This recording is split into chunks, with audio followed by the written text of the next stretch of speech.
kita harus cek dulu nih, ini lembaganya legal atau enggak, ya kan, diawasin OJK atau enggak. Jadi tips dari kami itu ada yang namanya 2L, kalau memang mau melakukan investasi. Yang pertama legal, yang tadi, kemudian logis.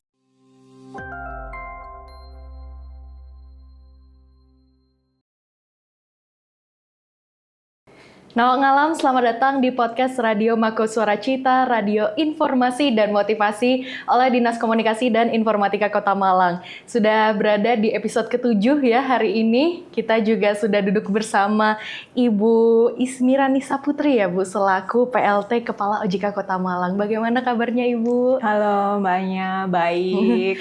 Gimana nih Bu? Ini udah cantik sekali hari ini juga, dan tadi juga kita sempat dengar-dengar juga dari beberapa staf kalau pagi ini sudah upacara, terus juga tadi dilanjutkan Zoom. Sekarang podcast lagi Bu. Aduh, kesibukannya bener-bener sih ya hari ini ya Bu ya. Kita harus sama-sama bangkit ya. Betul. Di Hari Kebangkitan Nasional.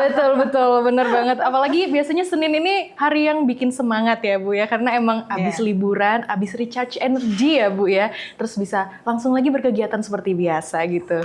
Dan hari ini kita juga udah bakalan membahas sesuatu yang benar-benar relevan bagi generasi dimanapun dan juga kapanpun ya Bu ya. Mau generasi Z, mau generasi milenial, ini juga pasti perlu banget sama hal ini. Kali ini kan pembahasan kita soal cerdas keuangan nih Bu ya. Tapi sebelum kita ke pembahasan ke tema yang hari ini nih Bu, mungkin buat Nawak Ngalam yang belum kenal sama Ibu Ismi ini bagaimana Bu? Boleh dong perkenalannya, mungkin perjalanannya kenapa, dan juga kenapa tiba-tiba bisa juga di Malang nih Bu? Wah, kalau ditanya itu nggak tahu nih saya.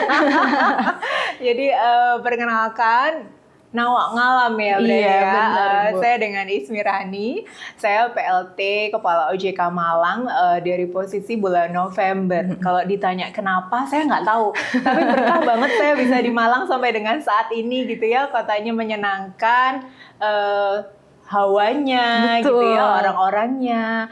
Nggak ada macet juga, karena dulu saya di Surabaya. Iya, benar. Panas gitu ya. Di sini menyenangkan. Makanan apalagi ya, Betul. enak-enak banget gitu. Dan juga kalau misalnya mau ke Surabaya juga deket ya Bu ya, lumayan. Deket. Kayak cuma 2 jam aja gitu ya. Dan ini juga langsung aja kita bahas ke tema kita di hari ini nih. Sebenarnya kan ngobrolin soal cerdas keuangan. Ini juga perspektifnya juga luas banget, dan pastinya orang-orang bakalan dapat banyak sekali perspektif dari berbagai pihak nih Bu. Tapi kalau dari OJK sendiri, menurut Ibu Ismi sendiri, cerdas keuangan ini seperti apa sih Bu?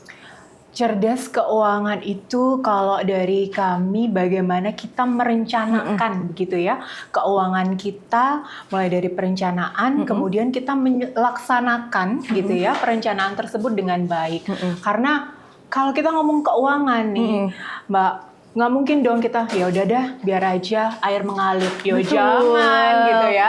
Namanya kita nggak cerdas dalam mengelola keuangan. Jadi benar-benar harus kita kelola, kita rencanakan, dan kita laksanakanlah perencanaan keuangan tersebut sampai dengan kita nanti menjadi financial freedom gitu ya. Betul. Jadi kita harus baik-baik sekali. Kalau kita dari lahir nih pasti butuh kan keuangan gitu ya, mulai dari lahir brojot sampai tua nanti. Nggak ada yang nggak butuh yang namanya pengelolaan keuangan. Jadi sedari dini memang harus kita bekali ya keluarga terdekat kita, masyarakat dan lain-lain bagaimana sih mengelola keuangan dengan baik, merencanakannya dan melaksanakannya gitu. Apalagi kalau misalnya di masa-masa sekarang ini kan banyak banget perilaku konsumtif ya Bu ya. Dari apa ya, orang-orang kan sekarang banyak banget yang bilang kalau kata Gen Z nih FOMO gitu, fear of missing out. Jadi kalau misalnya lihat instastory temennya konser atau liburan, aduh kayaknya pengen, tapi nanti ujung-ujungnya kok kalau pengeluarannya tuh lebih besar ya daripada pemasukan, malah ujung-ujungnya nanti amit-amit malah pinjol Bu. Itu kan jadi banyak banget ya fenomena seperti ini sekarang. Nah kalau dari OJK sendiri gimana nih mengedukasi dan juga menanggulangi mungkin Nawak Ngalam yang sempat dalam situasi FOMO ini nih Bu? Aduh, jangan ikut-ikutan deh ya, jadi tarik nafas nih. Bener. Jadi Nawak Malam nih ya, jadi kita harus bisa membedakan Betul. keinginan atau kebutuhan. Seperti saya bilang tadi, kita harus rencanakan nih ke depan kita mau ngapain gitu ya. Jangan karena lingkungan sekitar, teman-teman nonton konser, pacaran di tempat wah gitu ya, ikut-ikutan gitu. Padahal terus tiba-tiba ngutang. Benar. Yang ada rencana jangka pendeknya jalan sih, jangka panjangnya bayar utang doang gitu ya. Ini nggak pas banget. Jadi teman-teman harus pintar-pintar membagi. Ini keinginan atau kebutuhan gitu ya. Rencanakanlah semua dengan baik karena ada rencana jangka pendek, jangka menengah, jangka panjang. Kalau kita terpleset satu kali aja gitu ya dalam perencanaan, itu akan mengubah semuanya. Jadi akhirnya nanti mempengaruhi perekonomian kita pada saat yang akan datang. Betul, gitu. setuju banget sih Bu. Mungkin kalau dari OJK sendiri, prinsip-prinsip dasarnya dalam pengelolaan keuangan ini sebenarnya seperti apa Bu? Buat yang belum tahu mungkin. Oke, kalau prinsipnya kita ada beberapa langkah. Yang pertama kita evaluasi dulu nih, kita pada posisi sekarang kebutuhannya seperti apa ya, kebutuhan keuangannya seperti apa. Sudah menikah pasti beda sama yang masih single ya kan. Kemudian kalau sudah menikah yang bekerja, ada 2 kantong nggak? Suami istri kerja nggak nih gitu ya. Kemudian udah punya anak atau belum? Itu kita evaluasi bersama gitu ya. Yang sendiri silakan dievaluasi sendiri. Yang udah punya pasangan, yuk evaluasi bareng sama pasangannya. Kemudian kita yang kedua merencanakan. Setelah kita mengevaluasi, kita rencanakan. Kita mau ngapain? Tujuannya kita apa? Yang pertama itu. Jadi kemudian setelah tujuannya tahu apa, ada tujuan jangka pendek ya, yang di bawah 2 tahun, kemudian jangka menengah, kemudian tujuan jangka panjang sampai dengan di usia pensiun. Lalu kita rencanakan, sudah ada tujuannya, kita rencanakan nih gitu ya. Kita rencanakan bagaimana kita menggapai tujuan tersebut. Coba nih, Mbak ada tujuan nggak yang jangka pendek apa? Misalkan mau punya apa? Emas 10 gram gitu ya. Iya benar sih. Mungkin siap-siap gitu ya kan. 10 gram gitu. Nah kita rencananya tuh mau punya itu 10 gram, kita gimana nih cara nyusunnya? Biar kita punya planning gimana caranya kita dapat emas 10 gram dalam jangka waktu berapa. Misalkan 1 tahun atau 2 tahun. Kita sisihkanlah pendapatan kita gitu ya. Dari situ kita kemudian lakukan perencanaan tersebut dengan baik. Kita harus sisihkan berapa, misalkan dalam 1 bulan 500.000 atau 1 juta. Kita sisihkan dengan disiplin. Jadi kita lakukan itu dengan disiplin terus-menerus supaya tujuan kita tercapai. Nah yang terakhir, kita evaluasi juga. Kira-kira pada saat di tengah-tengah nih, sudah berjalan belum sih kebutuhan yang tadi, kemudian tujuannya, kemudian kita sisihkan tadi udah sesuai belum? Siapa tahu di tengah jalan mungkin ada, kita nggak minta ya, sakit atau apa, itu kan pasti mengganggu nih cash flow kita. Nah itu kita evaluasi lagi gimana caranya supaya tujuannya itu tadi tercapai. Nah, kalau di OJK sendiri, kita punya tips nih, Mbak. Jadi, dalam pengelolaan keuangan, kita ada yang namanya 10%, 20%, 30%, 40%. Iya, benar-benar. 10% itu untuk biaya sosial. Kita berkunjung ke orang sakit, gitu ya. Kita kan pasti bawa tangan dong ya, gitu ya.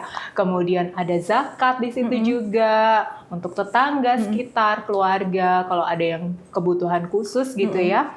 Kemudian 20%-nya itu adalah jumlah minimal untuk kita berinvestasi. Jadi bisa tabungan di situ, investasi, kemudian ada asuransi juga di situ. 30% itu untuk melakukan hutang tapi yang produktif. Jadi bukan yang konsumtif ya. Mungkin kayak KPR. Iya, betul. Hutang yang produktif. Mobil pertama atau kendaraan motor pertama gitu ya. Itu juga bisa. Kemudian 40%-nya itu untuk kebutuhan hidup kita sehari-hari. Ya, 10, 20, 30, 40 kalau dijumlahin 100% ya kan? Iya kan? Nah, jadi dari situ adalah pedoman secara tips and triknya nih dari OJK, pedoman yang sangat simple ya bisa dibilang itu untuk kita lakukan secara bersama-sama. Wow, seperti itu ya. Dan ini juga udah ada langsung guide-nya ya dari OJK ya Bu. Jadi 10, 20, 30, 40. Karena kan biasanya kita cuma lihat di internet seliweran gitu ya. Ada yang bilang 25, 35, bahkan ada yang 21, 19. Aduh sampai pusing kan ngitungnya ya. Sampai 21, 19. Ngitungnya pusing ya. Dan itu juga penting banget nih juga ya Bu ya. Dan pastinya nih mungkin kan sekarang ini isu-isunya juga banyak. Tadi juga Ibu ada mention soal 20% investasi nih Bu. Kan orang-orang tuh juga sekarang banyak mungkin pakai beberapa aplikasi yang dipakai untuk investasi reksadana gitu. Dan kalau selain nabung kan mungkin pemasukannya cuma segini, terus nabungnya cuma segini. Aduh, kayak kelamaan deh. Biasanya juga banyak banget narasi seperti itu nih Bu sekarang. Nah, kalau itu dari sudut pandang OJK seperti apa? Dengan pemasukan-pemasukan tambahan mungkin dari reksadana, obligasi, itu seperti apa Bu? Oke, itu kita kembalikan lagi ke keuangan kita sendiri-sendiri ya. Jadi kalau kita sudah mulai belajar untuk berinvestasi, kalau dari kebutuhan dari kacamata ekonomi itu high risk high return ya kan. Kita harus cek dulu nih, ini lembaganya legal atau enggak ya kan, diawasin OJK atau enggak. Jadi tips dari kami itu ada yang namanya 2L kalau memang mau melakukan investasi. Yang pertama legal, yang tadi, kemudian logis. Jadi kalau legal silakan teman-teman melakukan checking gitu ya. Bisa melalui website ojk.go.id, kemudian bisa juga melalui kontak center kami di 157, bisa juga melalui WhatsApp di 081 157 157 157. Nah, yang kedua tadi kan logis ya. Kalau logis nggak sih kita tuh taruh uang gitu misalkan 1 juta dapatnya 100.000 gitu ya setiap bulan. Nah, itu bisa kita pikir logis nggak nih, benar nggak sih ini kayak gini. Diskusikanlah dengan orang-orang sekitar gitu ya. Tapi yang pertama tentu legal. Kalau dia udah nggak legal jadi tinggalkan. Masalah investasi tadi memang kita harus pecahkan gitu ya investasinya. Ini investasi untuk jangka pendek, jangka menengah, atau jangka panjang.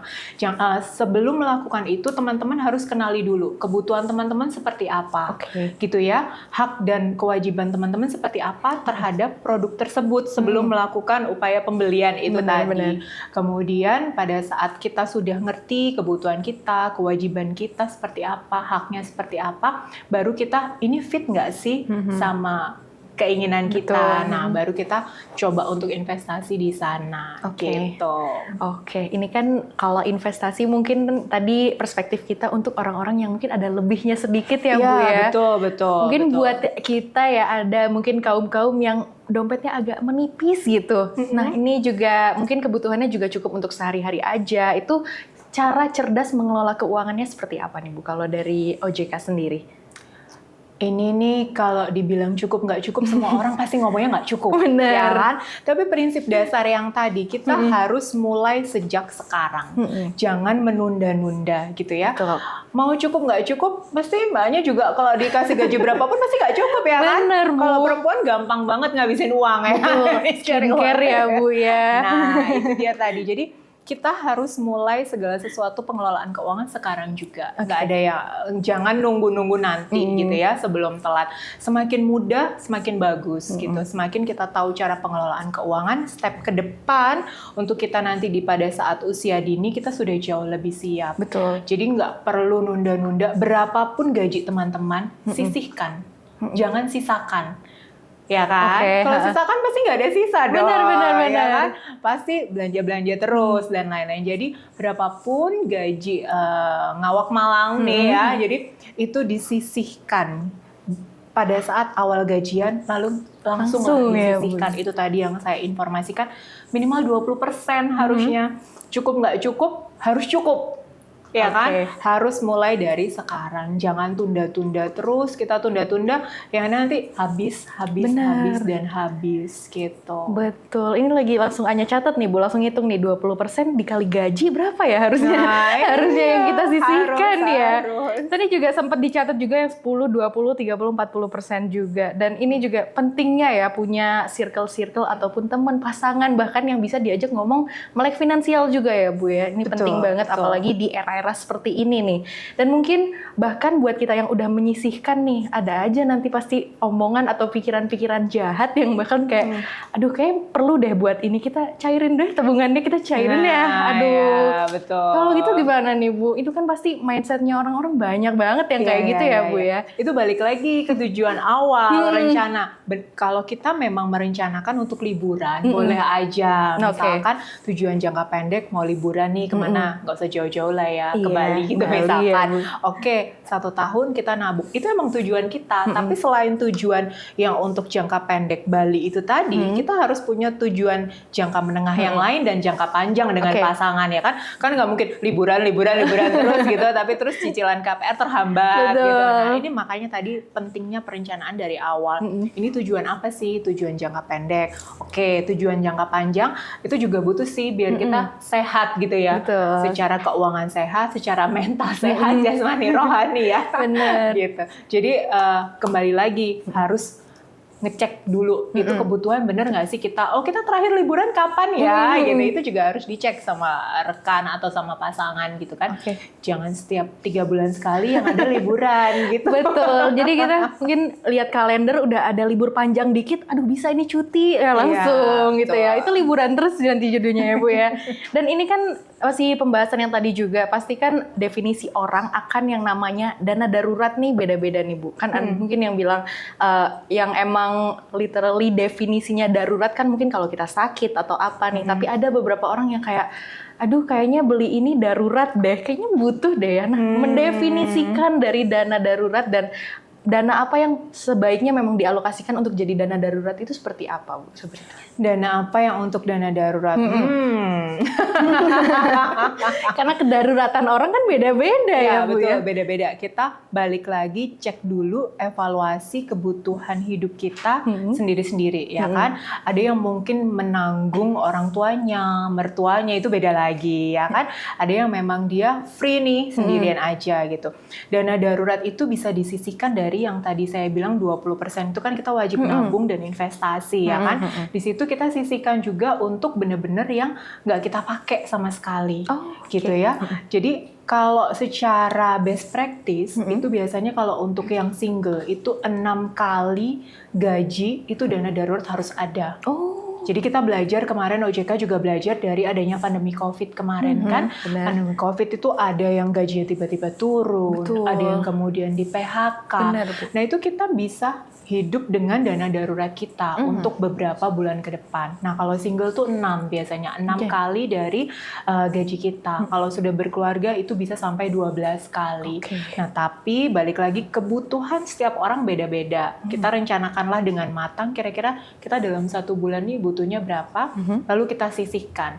Nah selain itu kita bisa juga memitigasi dengan adanya dana darurat nih masing-masing beda. Misalkan kesehatan, berarti kita harus punya asuransi kesehatan dong, kan benar. gitu ya. Dana daruratnya buat apa nih? Kembali lagi kita evaluasi. Kalau kita sudah punya asuransi kesehatan, dana darurat untuk kesehatan bisa sedikit kita turunkan, kan gitu ya, karena kita sudah terbackup nih oleh adanya asuransi, kan gitu. Begitu juga dengan dana darurat untuk nanti kalau pensiun, kita ternyata udah ikut dana pensiun nih mulai dari sekarang. Nah itu kan juga sudah. Jadi bagaimana menata atau mengelola itu tergantung kita udah ada mitigasinya belum. Banyak sekali lembaga jasa keuangan yang bisa memenuhi kebutuhan-kebutuhan kita. Mulai dari saya tadi info ada asuransi kesehatan, ada asuransi jiwa, ada asuransi juga untuk mobil kalau kecelakaan. Nah itu kalau kita nggak punya asuransi mobil, tiba-tiba kita nggak minta ada sesuatu di jalan, kita keluarin dana darurat kita, kan akhirnya seperti itu ya. Nah itu kita mitigasinya seperti itu. Jadi kalau bisa ikut beberapa produk keuangan yang untuk memitigasi dana darurat, monggo silakan gitu. Oke, seperti itu ya. Ini isinya benar-benar daging semua pembicaraan kita ya Bu. Sama ini Anya juga nyatet buat Anya sendiri, jadi 6 kali gaji dana darurat ya, karena single ya. Kemudian ini juga ada nggak sih contoh konkretnya dari OJK sendiri terkait sama orang-orang yang udah financially freedom atau mungkin yang udah smart dalam mengelola keuangannya nih, sudah menerapkan cerdas keuangan sepenuhnya nih? Oke, kalau di OJK kita berhubungannya dengan, kan kita ada 2 fungsi ya, di pengawasan juga dan di pengaduan masyarakat.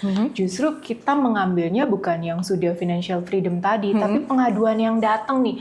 Banyak banget Mbak Anya ke kami. Hal-halnya mungkin seharusnya mereka sudah kita edukasi juga lewat kanal-kanal kami gitu ya. Tapi ternyata mereka terjerumus juga. Justru masyarakat ini yang perlu kita edukasi lebih lanjut. Jadi kadang mereka terjerumus pinjaman online ilegal. Tadi Mbaknya juga bilang tanpa tahu bahwa resikonya kepada mereka di kemudian hari itu apa. Itu. Kemudian ada juga yang dia tidak menjaga data diri pribadinya dengan baik, gitu ya. Akhirnya meminjamkanlah KTP ke orang, mungkin bisa juga, atau mungkin share foto di kanal media sosial, dia sama KTP-nya, wah itu udah berat banget ya kan. Jadi kita perlu mengedukasi masyarakat bahwa banyak hal yang tidak harus dilakukan dalam keadaan sekarang ya kan. Jadi kayak nge-share PIN, nge-share foto diri sama KTP tadi. Kemudian kita share juga tanggal ulang tahun kita, tahun, kemudian alamat. Wah itu udah hati-hati banget. Jadi segala sesuatu yang sifatnya rahasia, tolonglah jangan di-share di media sosial. Kemudian pelajarin juga mana produk-produk lembaga jasa keuangan yang legal diawasi oleh OJK, yang seperti saya ceritakan tadi. Silakan cek di kanal-kanal informasi OJK yang sudah banyak. Kami juga punya yang namanya Instagram. Nah, buat yang belum follow, ayo di follow di OJK_Malang. Itu kami memberikan banyak sekali edukasi ataupun konten-konten dari kami yang benar-benar bermanfaat untuk masyarakat. Wow, keren banget ya dari OJK Malang. Tapi juga kemarin Anya juga sempat ngeliat Instagramnya OJK_Malang. Itu benar-benar kontennya tuh setiap hari atau bahkan setiap minggu tuh selalu ada terus ya. Ini di belakang layar mbak-mbak yang update juga langsung senyum-senyum. Tapi emang banyak banget. Kan Anya juga sempat ngulik ya. Dan kayak ngeliat Inko Scroll udah lama tapi masih postannya hari raya, Bu. Jadi kan masih dalam waktu dekat tapi postingannya kontennya udah banyak banget ya dalam mengedukasi nawak ngalam juga. Jadi jangan lupa di follow tadi OJK_Malang ya. Dan ini juga salah satu pertanyaan terakhir juga nih Bu. Apa pesan ya atau saran utama dari OJK untuk mungkin nawak ngalam yang mungkin masih di tahap awal mau menerapkan cerdas keuangan ini nih? Oke, yang pertama kalau mau cerdas keuangan, kita harus berani untuk merencanakan sesuatu. Kalau kita nggak merencanakan sesuatu, berarti kita merencanakan kegagalan. Betul. Ya kan? Jadi kita harus rencana nih, kita harus planning, kita mau ngapain 1 tahun ke depan, 2 tahun ke depan, 3 tahun ke depan, terutama dalam pengelolaan keuangan. Beranilah untuk membuat planning. Nggak apa-apa, nanti kita evaluasi. Berhasil nggak sih nih planningku, kan gitu ya. Itu terus kita lakukan evaluasi. Jadi jangan takut untuk merencanakan sesuatu untuk tujuan kehidupan ke depan. Atau untuk tujuan menggapai mimpi. Gitu. Pasti semua orang punya mimpi gitu. Itu yang pertama. Yang kedua, kalau mau mengakses produk-produk keuangan, jangan lupa untuk segera hubungi di kanal-kanal OJK tadi. Jadi pastikan 2L, legal dan logis. Kemudian hubungi kanal-kanal OJK di 081 157 157 157. Kemudian DM Instagram kita juga boleh kok, OJK_Malang gitu ya. Ataupun telepon melalui satu kontak center 157. Kemudian jangan lupa yang tadi 10%, 20%, 30%, 40% itu dipegang saja. Saya yakin kalau dilaksanakan secara disiplin sampai dengan ke depan, itu pasti perencanaan keuangan Nawak Malang pasti oke lah gitu. Kemudian kami dari OJK hadir selalu memberikan edukasi juga. Kalau memang mau ikut edukasi kita boleh banget, kita sangat terbuka, kantor juga melalui kampus, melalui sekolah, silakan datang ke kami akan ajari gitu ya tentang OJK dan tentang bagaimana pengelolaan keuangan. Satu lagi saya punya LMS juga, Learning Management System itu free, bebas untuk diakses dimanapun. Salah satu modulnya adalah perencanaan keuangan. Ini harus coba diakses nih Mbak Anya, karena kita berikan 11 modul yang benar-benar free dari OJK. Wow, ini LMS-nya kalau boleh tahu bisa diakses di mana nih Bu? Di mana aja, lewat website. Oh iya, bisa langsung gitu Bu, Langsung, diklik di websitenya OJK? Iya, Oh, atau oke. lmsku.ojk.go.id. Oke, langsung itu ya diklik ya Nawang Alam ya. Dan ini juga banyak sekali yang udah kita bicarakan. Tadi juga ngekutip juga ya salah satu ya Bu ya. If you are failing to plan, you are plan to fail ya. Betul Kalau banget. kata quotes-nya anak zaman sekarang nih. Dan mungkin ya Bu, terakhir nih closing statement untuk OJK. Mungkin ada pesan-pesan yang disampaikan ke Nawang Alam tentang cerdas keuangan nih. Nawang Alam, mulailah merencanakan keuangan Anda semuanya. Kalau kamu berani merencanakan, berarti kamu sudah punya mimpi. Dan jangan lupa juga follow OJK_Malang. Di situ banyak sekali konten-konten edukasi dari kami yang tentunya untuk mempercerdas ngawak Malang semuanya. Terima kasih. Keren, terima kasih Ibu Ismi dan udah nge-share banyak sekali insight-insight baru juga. Jadi inget ya Nawang Alam buat kamu yang mungkin tahun ini pengen ke Bali, tahun depan ke Thailand, itu pasti bisa ya Bu ya semuanya. Asal yang tadi ya, cerdas keuangan dan pastinya tadi kata Bu Ismi yang hanya catat ya, mulai dari sekarang. Saya Anya Farasya, sampai jumpa lagi di podcast Radio Mako Suara Cita di episode selanjutnya. Bye!